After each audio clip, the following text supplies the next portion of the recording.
Olá a todos, sejam muito bem-vindos. Eu sou o João Tomás, o host desse novo conceito aqui do canal, o Spiritcast. É um podcast onde eu vou trazer figuras emblemáticas, líderes especialistas na sua área de atividade que vão propriamente dar conselhos para o seu melhor desenvolvimento, seja pessoal ou profissional. Trouxe um líder associativo, que é o Ayrton Parrula. Ayrton Parrula, estudante de Direito em Lisboa, Portugal. Sou proveniente da província de Cunene, concretamente na comuna de Ondiva. Confraternização toda, sabes como nós africanos somos quando estamos no óbito. Então começaram aquelas conversas típicas do óbito. Exatamente. E noutro momento, o senhor pergunta no Soba, pergunta algo referente, sei lá, a um trabalho, algo assim do gênero, muito louco. Não tem nada a ver. Exatamente. Não tem nada a ver. O Soba diz, ei, filho, isso tens morte. Exatamente. Não tem nada a ver. O Soba diz, ei, filho, isso tens morte. Então estás aqui no óbito, isso volta e vem me perguntar isso depois. Exatamente. Ou seja, essa questão da cultura Exatamente. que fomos trazendo para cá, Pois, que é agora a ordem de trabalho. Por exatamente. exemplo, se marcaste, sentaste para aquilo, Exatamente. trata aquilo. Exatamente. Então isso é cultural. É cultural. E olha, repara que certas coisas que a gente aprende aqui, nós estamos aqui em Portugal, certas coisas que a gente aprende em Portugal, para os nossos avós, para os nossos pais, já não é uma coisa nova. O que se calhar altera é a modalidade. Sim. Não é a substância em si da coisa. O que é que acontece? Às vezes, o reunir em família, há algum tempo pensava-se que só as pessoas que viviam nas zonas urbanas, que tinham um certo nível econômico, que eram de classe média, é que tinham a boa cultura de almoçar nos sábados e domingos todos em família. Estão na mesa, estão a almoçar. E achavam que quem estivesse na periferia ou quem estivesse nas aldeias não tinha essa cultura. Achavam que isso era um monopólio das classes médias e das classes altas. Mas é mentira. Pelo contrário. Nas aldeias, eu vivi isso. Nós, quando saíamos, por exemplo, de casa para ir na aldeia dos meus avós, nós chamamos no Quimbo, Sim. nós saíamos, por exemplo, por volta das 10, 11 horas. Aquilo era uma viagem longa, porque as estradas também não são muito boas, porque aquilo é no mato, entrar. Chegávamos por volta das 19h20 lá. Em alguns casos 18, em alguns casos 19, dependendo muito de como vai decorrer a viagem. Se for num tempo chuvoso ou não. E sempre que a gente chegasse, na altura do jantar, a gente reunia-se, é como uma espécie de reunião assim, era um jango. Ok. Estava a me fugir Sim, o nome. sim. Era um jango. Era um jango assim, era como se fosse, por exemplo, nas zonas urbanas, poderíamos dizer uma sala de estar, né? Uma sala de estar, era um jango. Sim. Era uma espécie de roda. É uma espécie de roda. Sim. Todos sentam ali, ok? Tem o lugar do avô, tem o lugar do pai, tem o lugar da mãe e tem o nosso lugar das crianças. Sentávamos ali e sabe onde é que a comida ficava? No centro. A comida ficava no centro. Tinha-se uma quimbala, chama-se quimbala, vocês chamam tigela ou tinha-se uma quimbala onde continha o funge, outra quimbala onde continha o molho, se é galinha, se é carne de cabrito, se é carne de vaca. Outra quimbala onde continha o lombi ou a couve, que eram as ervas. E Sacamadez. exatamente. Mas lá na minha terra é mais lombi, Sim. couve, muchacho e outras coisas. Ou muchacha, alguma coisa assim. Não me lembro bem o termo. Havia uma ordem para servir. Primeiro o avô, primeiro o tio. E depois todo mundo está servido. Está-se a comer, está-se a conversar. Tranquilamente. Estás a ver? Sim. E depois, quando se termina, está ali, vem alguém, uma senhora que traz uma bacia, todos lavamos as mãos. Estás a perceber a lógica? Exato, estás a comer com as mãos. É um rito. Estás a perceber a lógica? E, certo dia, eu em Luanda, um amigo meu disse, pá, eu já vou em casa, nós estávamos a jogar futebol e tudo mais, já vou em casa,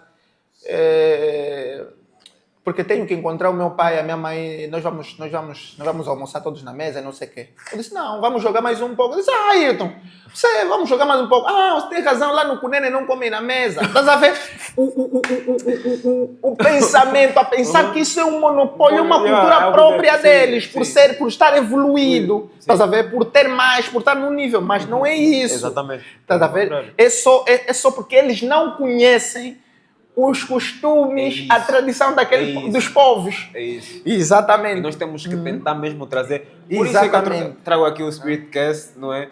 Para puxar por essas identidades perdidas.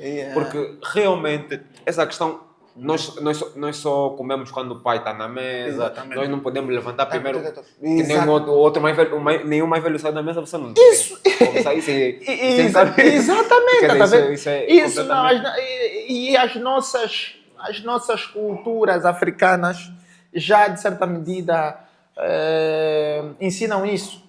Isso não é um monopólio da cultura ocidental. O Ayrton falou do Canciava já desde há muito tempo. Exato. Então, surge aqui uma questão. Quais foram as projeções que fez no passado para estar cá? O que é que fez? Quais são os programas? Os hobbies? Exatamente. Eu, como disse anteriormente, venho de uma família culturalmente muito forte. E também do ponto de vista intelectual muito forte. Eu tenho um pai muito intelectual e ele tinha certas condições para nos dar determinados acessos. Só vai sair do Cunene para Luanda quem for estudioso. Só vai ter acesso àquilo quem for estudioso. E eu tinha a minha técnica de convencer o meu pai para poder crescer. Não só o meu pai, a minha mãe também, para poder crescer. E eu tinha uma certa visão dos meus amigos na altura, uma certa visão diferente em relação aos meus amigos, que era a seguinte. Enquanto eles achavam que para poderem crescer, eles tivessem que, por exemplo, estudar para conseguir um emprego no Cunene ou qualquer outra coisa assim. Eu queria estudar para sair do Cunene. Estás a perceber? Sim. Eu queria estudar para sair do Cunene. Alcançar mais. Exatamente. Então, lá está. Essas eram as minhas técnicas. Capacitar-me o máximo possível para poder alcançar outros níveis. Foi assim que, aos meus 10 anos, saí da província do Cunene, fui para Luanda. Em Luanda, sempre fui um rapaz muito humilde, muito obediente.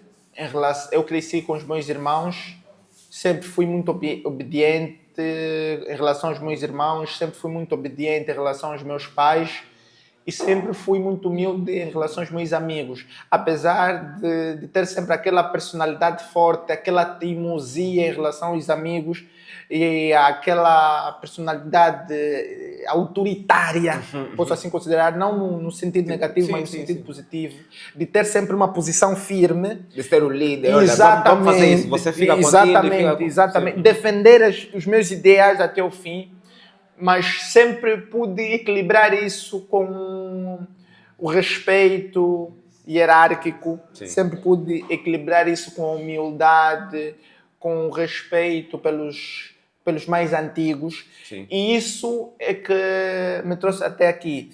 E por outro lado, eu tinha um sonho na altura, quando era pequeno, eu queria ser como o meu pai. E querer ser como o meu pai pressupunha fazer tudo o que o meu pai fez. E o que é que o meu pai fez? O meu pai estudou em Portugal e na Clássica de Lisboa. Estás a ver? Então, eu queria fazer tudo que o meu pai fez, marcar todos os passos dele. Meu pai é advogado, é escritor, é professor universitário. E eu queria ser tudo isso. Só que ao longo do tempo, fui percebendo que há certas valências do meu pai que eu tenho e há certas valências do meu pai que eu não tenho. Fui pegando completamente normal. Sim. E eu fui pegando as valências do meu pai que eu tenho. Por exemplo, o meu pai tem muito jeito para literatura. O meu pai faz parte da União dos Escritores Angolanos. E ele escreveu muitos livros de géneros literários. Sim, sim. Né? E, nesse sentido, eu não tenho jeito para literatura. Eu gosto de literatura, mas não tenho jeito para isso. Sim. Eu tenho jeito mais para política, história, direito. Então, Agarrou-se naquilo. exatamente, vocacionei-me mais nessa vertente do meu pai do que na vertente literária. Fui observando tudo o que ele fez, eu via que o meu pai lia muito, então fui lendo muito. E o meu pai às vezes saía do escritório e eu corria para o escritório para ver qual é o último livro que ele leu. Eu estou a ver assim, epá, não são os fundamentais de direito? Não são os fundamentais de direito? Epá, eu deveria estar aí na 9ª classe ou na 10ª classe. Li uma coisa sobre o que é o Estado, quais são os elementos. Isso. Sim, sim. Eu cheguei no ensino médio a arrebentar os meus professores. Você porque o teu pai é jurista? Não. É o interesse próprio, sim, estás a ver? Sim, sim. Eu já sabia o que era um Estado, o que era o poder político, o que era o direito. Isso tudo eu já tinha noção quando entrei para o ensino médio. Porque eu quis fazer o que o meu pai fazia. Então ia lá, o meu pai leu isso. Mas depois... o meu pai leu aquilo, não, isso não é do meu interesse. O meu interesse é isso. Exato. E então fui... A importância também de filtrar aquilo que para o teu objetivo. Exatamente. Fui seguindo essa pedalada e depois, por outro lado, o meio em que eu cresci teve uma certa influência naquilo que são os meus sonhos. O meio também ajuda muito. O meio ajuda. Ou seja, pessoal, a referência e o meio que vocês estão é muito crucial para o vosso desenvolvimento. O meio em que eu cresci num meio em que havia muito temor reverencial pelas autoridades políticas. Okay. Pelo administrador, pelo governador, pelo diretor municipal de X. Oba. E, de certa medida, me fez ter uma concepção estatista. Ou seja, sempre quis ser um estadista por isso. Porque cresci num meio em que o Estado sempre foi providencialista. O Estado sempre esteve presente. E eu penso que, em certa medida, não é um erro. Não é um erro quando não haja extremos. Sim. Yeah. Então, bem doseado. Exatamente. Então, eu comecei a criar sonhos de querer fazer pela minha comunidade. Estás a ver? Sim. Fazer pelos outros. Por exemplo, nós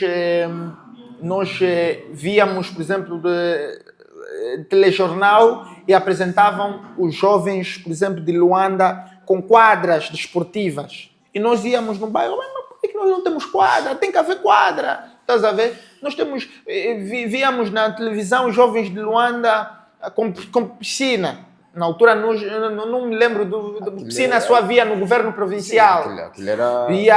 E nós íamos para o Rio, mas falei, nós também temos que evoluir, temos que ter piscina. Sim. E não sei o quê. E às vezes estamos a nadar no rio, mas ficávamos numa parte, ele dizia, olha, essa aqui é a minha piscina, ninguém toca. Então, imaginar o que nós não temos para podermos providenciar. Estás a perceber? Isso. Então, fui tendo essa ambição e eu percebi desde logo que só poderia alcançar essas coisas saindo da minha comunidade. Porque eu acho que a melhor maneira de ajudar a tua casa, a comunidade é sair de lá. Exatamente. Ter uma visão externa, consegues ter uma visão ampla e consegues propriamente auxiliar diretamente a tua comunidade. Por acaso isso do velho também é uma história caricata que eu tenho sempre com o meu velho. Exatamente. Por exemplo, nós não vivemos juntos, o velho está sempre em questões de serviços e tudo mais. E quando eu vou para lá e estamos juntos, eu normalmente não aviso que vou passar lá ou algo assim do gênero, mas ele vai sempre saber, o Wick esteve aqui, né?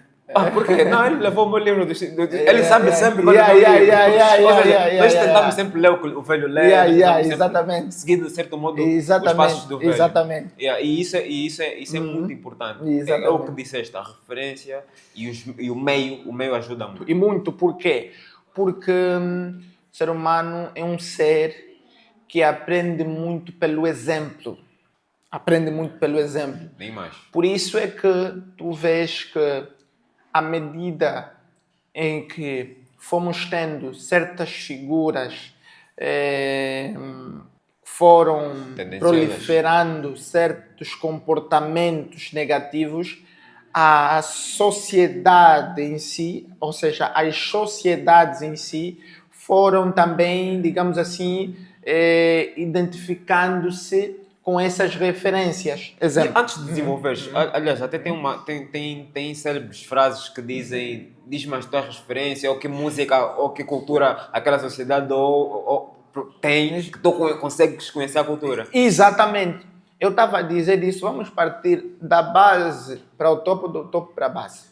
Olha, é melhor do topo para a base. Vamos olhar para os Estados Unidos. Os Estados Unidos, quando começou a desenvolver-se do ponto de vista econômico, político e cultural aceleradamente, repara a transformação que houve no mundo. A questão da Coca-Cola, a questão do hip-hop, a questão, por exemplo, da democracia em si, ok? A democracia. Muitos países só se tornaram democráticos porque há uns Estados Unidos democráticos.